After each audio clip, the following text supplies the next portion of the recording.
Perkembangan kasus ini, berapa jumlah korban yang sampai saat ini sudah ditelusuri oleh kepolisian?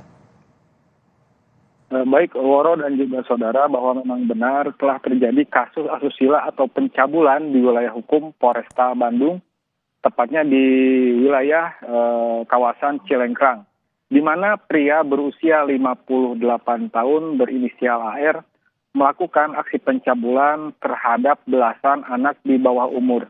Bahkan para korban ini tidak lain adalah murid dari yang diajari ngaji oleh pelaku ini.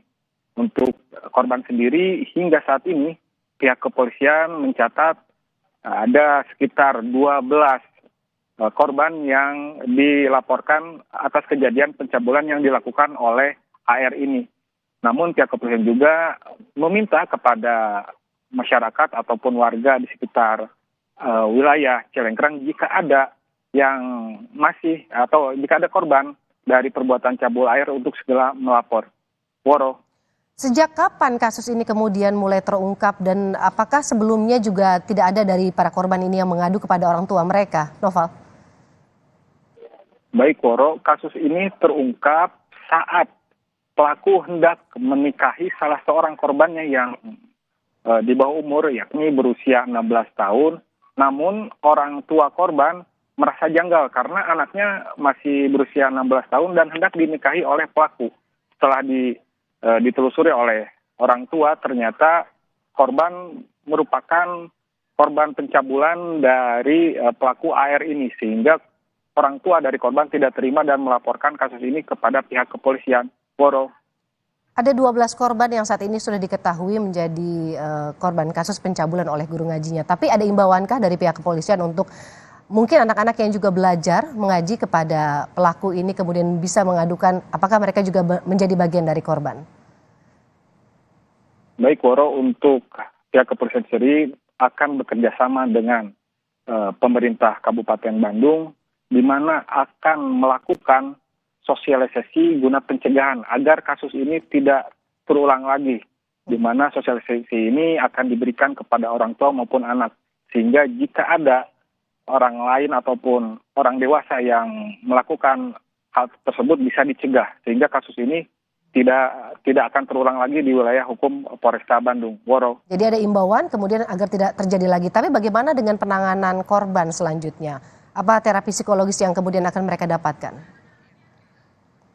Baik Woro, untuk korban sendiri pihak desa sudah berkoordinasi dengan pemerintah Kabupaten Bandung melalui dinas terkait, yaitu Dinas P2 P3A, untuk pendampingan terhadap para korban ini. Pendampingan ini guna memberikan pengobatan agar psikologis mereka kembali pulih, sehingga bisa kembali berbaur atau bersosiasi lagi dengan warga di sekitar mereka tinggal. Woro. Noval Rabani, jurnalis Kompas TV dari Kabupaten Bandung, Jawa Barat, melaporkan terkait perkembangan kasus pencabulan oleh guru ngaji. Terima kasih Noval. Saudara, sorotan lainnya, 3 orang pelaku dugaan penipuan penjualan tiket konser Coldplay ditangkap polisi. Penangkapan ketiga tersangka setelah korban penipuan melaporkan kejadian ini ke polisi. Ketiga tersangka adalah PAS, NW, dan GYP. Penangkapan ketiga pelaku berawal dari laporan korban kepada Bareskrim Polri dan diketahui bahwa tersangka memiliki alamat di Kota Malang. Dalam menjalankan aksinya, pelaku membeli akun Twitter yang sudah banyak pengikutnya. Melalui akun ini, tersangka menjual tiket band luar negeri yang akan konser di Indonesia, termasuk band asal Inggris Coldplay. Untuk menghilangkan jejak, pelaku memblokir nomor korban setelah korban mentransfer sejumlah uang. Setidaknya ada 19 orang korban tertipu dengan kerugian per orang antara 2,5 juta sampai 9 juta rupiah. Korban langsung berkomunikasi, mengirimkan laporan polisi. Kapolsek beserta tim ini berkoordinasi dengan penyidik yang ada di Bareskrim pada saat itu yang ditangani oleh Ditipid Cyber Bareskrim.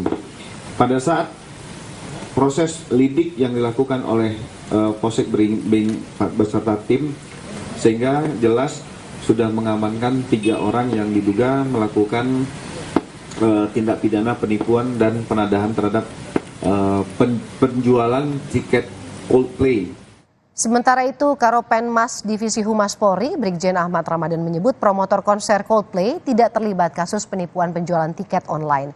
Kasus penipuan tiket ini tidak berjaringan alias tiap pelaku melakukan aksinya sendiri dan tidak terkait satu sama lain.